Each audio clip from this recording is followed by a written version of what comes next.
В настоящее время параллельно с несением боевого дежурства выполняются плановые полеты по боевой подготовке с целью подготовки летных экипажей, инженерно-технического состава, расчетов комплекса подготовки полетных заданий, командных пунктов и пунктов управлений.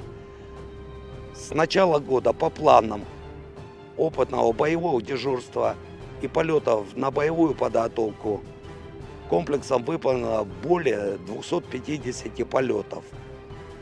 Летный состав подготовлен в полном объеме, днем и ночью, в простых и сложных метеоусловиях, готовы к выполнению задач по предназначению.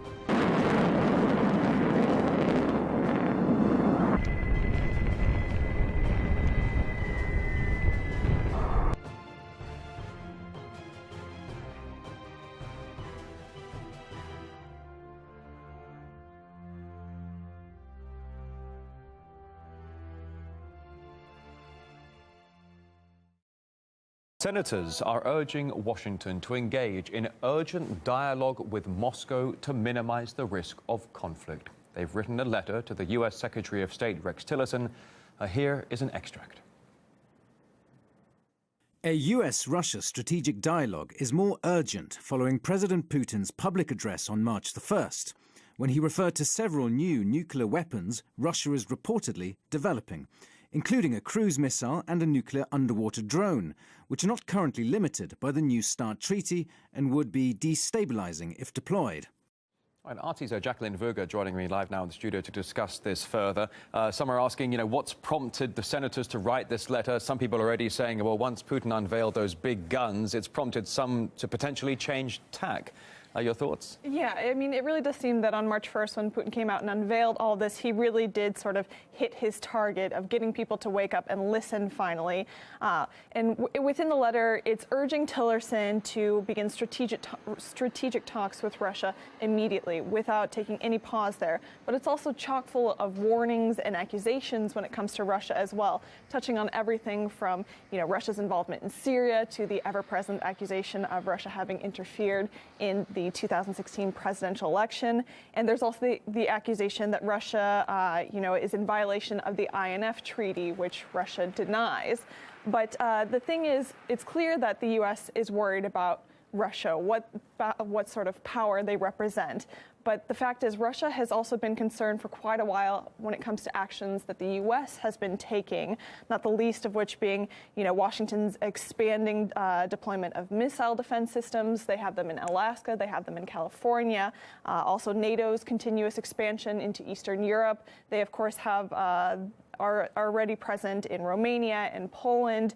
And what may have been the straw to break the camel's back here, metaphorically, would be in early February, we saw the U.S. come out with their new nuclear response review. And in there, they expanded what they could be using nuclear response towards. That could be also non-nuclear attacks that they would respond with nuclear force. So that's something that's really been worrying everyone for quite a while, and especially Russia, the balance of power in the world. And Putin himself probably said it most clearly on March 1st during his address when he was saying that, maybe the world will now listen to their concerns that they've been saying for quite a while. Let's take a listen to what he had to say.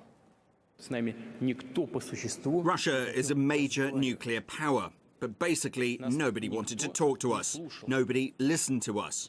So listen to us now. So listen to us now, says the Russian president, and apparently there are a lot of things now to be listening to. Very much so, and people do seem to be listening. At the address, Putin announced a number of new weapons, including the Sarmat Super Heavy ICBM, and that's a massive missile that Putin says is capable of defeating any defense system in the world. And that was among laser weapons and an underwater nuclear drone and another cruise missile with an almost unlimited range. So there's a lot there involved. And it seems that this has finally really gotten the U.S. to sit up and listen, as Putin was hoping for. And they were saying, these four senators in the letter, they were saying that despite all of this, and maybe because all of this, we really do need to come to the table and look at what is going to happen in the future in order to avoid conflict. Let's take a listen to what they had to say.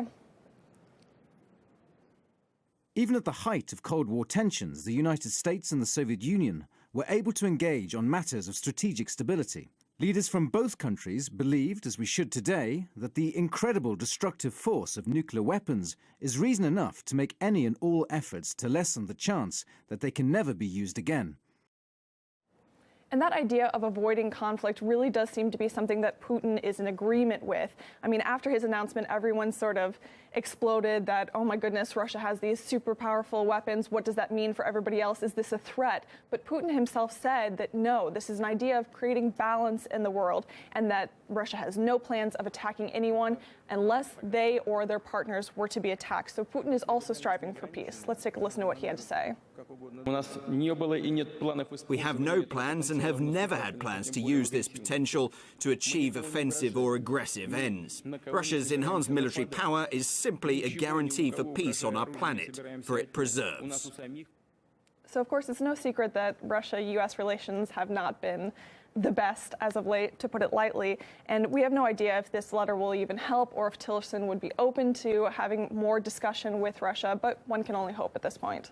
Yeah, some analysts have been saying it's a shame, actually, that Russia had to unveil these new hypersonic delivery system for nuclear warheads, these nuclear-powered missiles that can run around the world infinitely. But it's a shame that Russia had to show these kinds of weapons to actually motivate Washington to finally come and do something constructive with dialogue.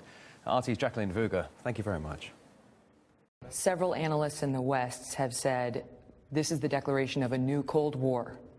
Are we in a new arms race right now? My point of view is the individuals who have said that a new Cold War has started are not really analysts. They do propaganda. If you were to speak about arms race, then an arms race began at exactly the time and moment when the U.S. opted out of the anti-ballistic missile treaty. Some analysts are suggesting you've tested it and it's failed, and that's why you only showed animations of it today and have not yet produced any actual videos. Are you talking about ICBMs? Yes, the one that you claim renders defense systems useless. As a matter of fact, every single weapon system discussed today easily surpasses and avoids an anti-missile defense system. But you've tested it? The test was excellent. Some of them still have to be fine-tuned and worked on. Others are already available to the troops and already are battle-ready. For the record, right now, do you have a workable ICBM that's powered by nukes that you've tested successfully? All of those tests were successful. It's just each of these weapon systems is at a different stage of readiness.